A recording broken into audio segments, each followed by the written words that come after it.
Gulte ho. So piulan autte ho. Hilaya ho lam kai tam ta ho hi. Abon vin salam ka bolin. Azi chu film industry ho a kho. Phat khat chun star min thang ta ta omu ve. Ma ho ke star pa, ma ho ke star no. Pathin kom kahin na ya pathin kahin het phalin. Ho lam kai ho zo se hi ke dinga ka star hitai. Ho lam kai ho zo se ka star hitan. Superstar wangchu Jesus Christa. यीशु हमारा सुपरस्टार है। Jesu to kana ki gam thlate jing tan kaneu lai chun len khom hoi nong kana chi jin ho ina zong na ka to thil dang dang ka bol ji ama nei na ki ho limpi zong chu mo a kana gial chu pathenin mi ho ji I bonu vai ho du chu kineu sa ta mi ho ji chu golte ho ka sei pi nom ni hi ve pathenin na ki ho pi te te di chu akom nong nai tang na ho ding hi chu nang ho khat le khat ni kyo ting leo mi khat chu to na kyo tan na kyo pi pa chun mun tang hil vele na lung hang di hi mi ki dang ta he kyo wa mun tang hil ave mi du da lo he ama nei ho wa e hon mun tang hil ave ting I to bang gel sit dem pastor hon pathin thu hin sim jiwa pathin thu na hin hilwa nangin mun tang hil na ga ave ji ting le pathini ni to bang pun na dem lunglu ta inga yo nga ye pathin thu hi lunglu ta ngai thing a hi ama khumi ching ta he ama pa hon li che wa hi chi chu amo in hi chi khwa hen ti ga se jiu ve na ma kho mingol ta hi jiu wa chu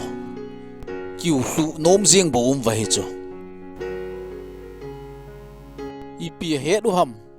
na thi ding ni kho bon hello chu I lai chu na chi hia nangman I machana ball thailo chu kuwi da so ball ding in kan chevin ka ball chai phat win ka mo wa levin ka organizer pu zong me lampi achun chapang khat hi ka hin moi anun zong a chapa naw cha chu chapang ki chep na ho tua ki sim thuo khona ato na chu gari bang bang ai zenga gari bang bang ho kho anun zong a sot pe chu naw chu anaw chu gari chunga to wa tol he chu hon aga me ji na bang ting le aga he kon ji khat langa he kon in na anu sa dan chu ke zong ka dingin ka ve tai ka loi hon zoni ba I pi na vet ni ne ka ga vet hi chu naw cha cha pang khon e che aga he ji a bang ting hon me aga he kon zap zap ki ji kho ama khun gari tol ki hi sa hi chu anun anung langa ko na sot hi chu anun nung langa ko ni na solin ama khon atol ki hi sa hi chu ei hon I tol I ki sa jiu hi chu langa pa khon hin tol a hin sot ji hi chu Praise the Lord. nanula na pa dama alunggel bon he thiam lo chu pathin lunggel itin ban he diham adam na lai inule pa lunggel bon ke thiam thei lo chu pathin chu iti bai het diu ham phat angai sau ji e pathin hi het chit angai wal jing e kum sang ni lang ana che tai Jesus Christa chu tuni chana phati a ke thiam thei lo lai hi chi le khabu Bible he e hon wang pen kit ita san po ve som ve ki ping tha ki jong le Bible ke thiam di ponte atha hi jing jing athu he kum sang ni lang nei ta wanga thil tha ki hebe jing kum sang ni hung che ki jong le koi man ka he chi ne ti thei ponte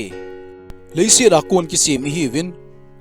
leisi ra kon hung kon do ho thang thip na eng set na tol tha zon phat mo na ho zo seong kilet sa na hoi thona abona hi ei ho am che hi hichila ko na ei chom khen diu wa Jesu hung ta laga wa khang tuvun ke kom hin nai jun ke kom ma umun kapa ko ma chen na ding in tampi au me sim sa nang ho dinga hungun umun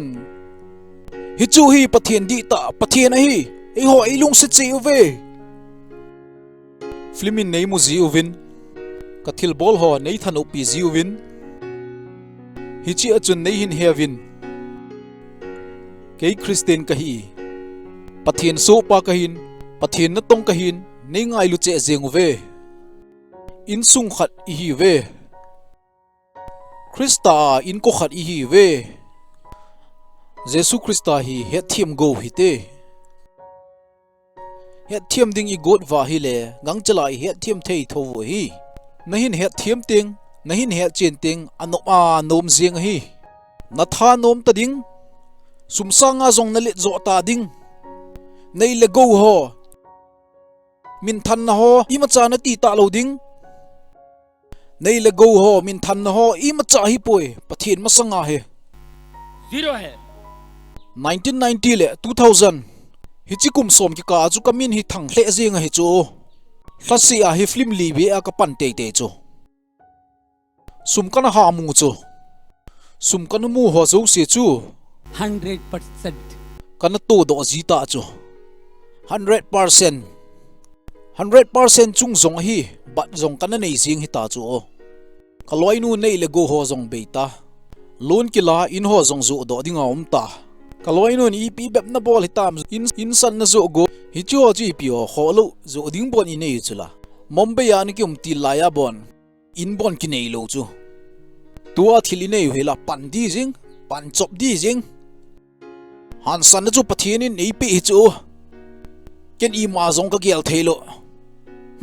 hi zeng ga ti hi ta chu kom I pi ka ki chat de pathin ke ilanga ma chula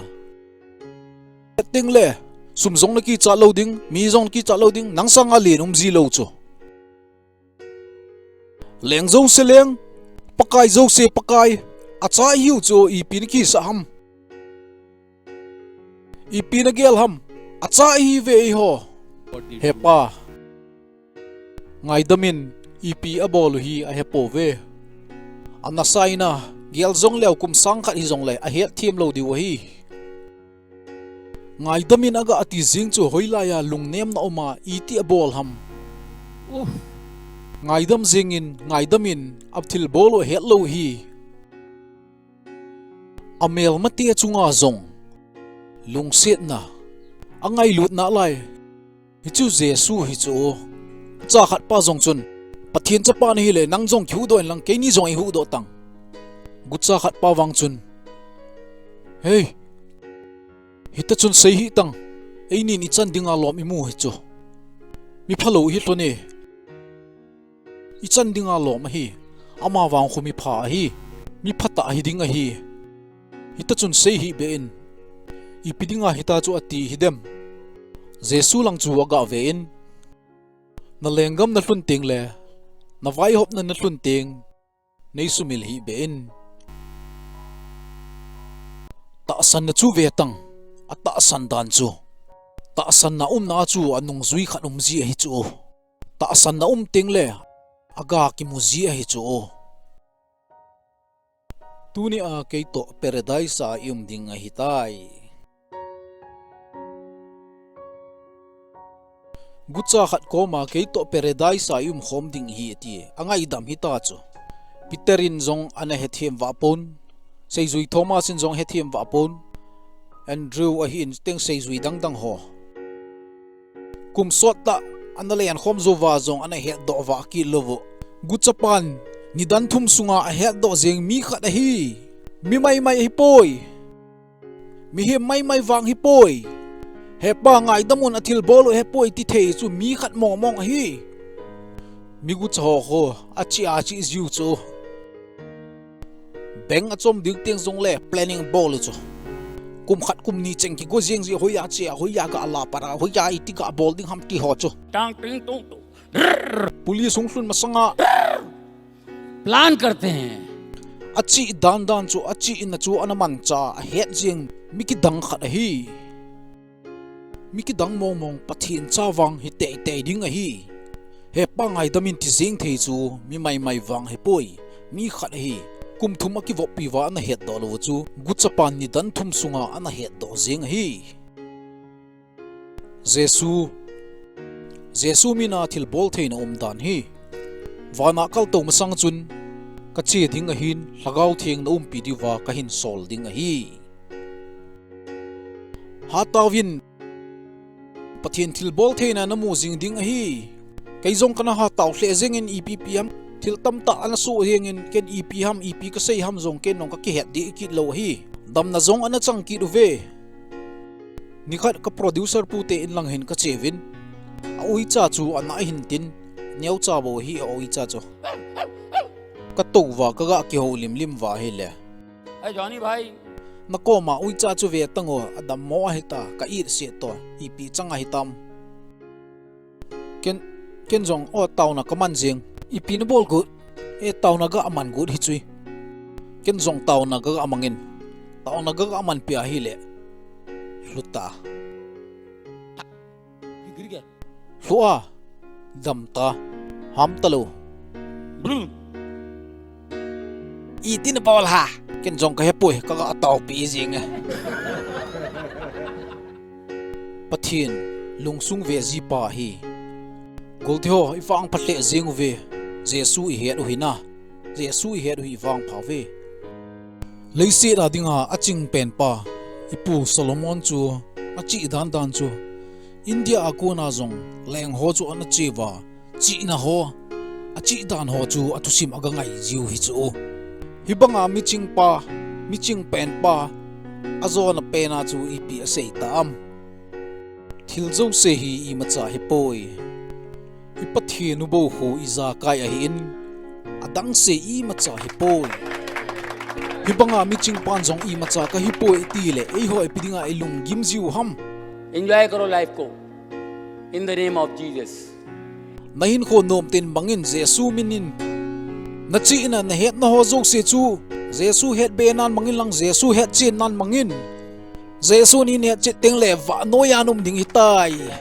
wa noya num lo wa hi le muthim sunga num jing ding a hi wa noya tan हाय दोस्तों मैं आप लोगों के लिए दुआ करना चाहता हूँ खड़े हो जाइए please hallelujah hallelujah hallelujah rava Baba Shera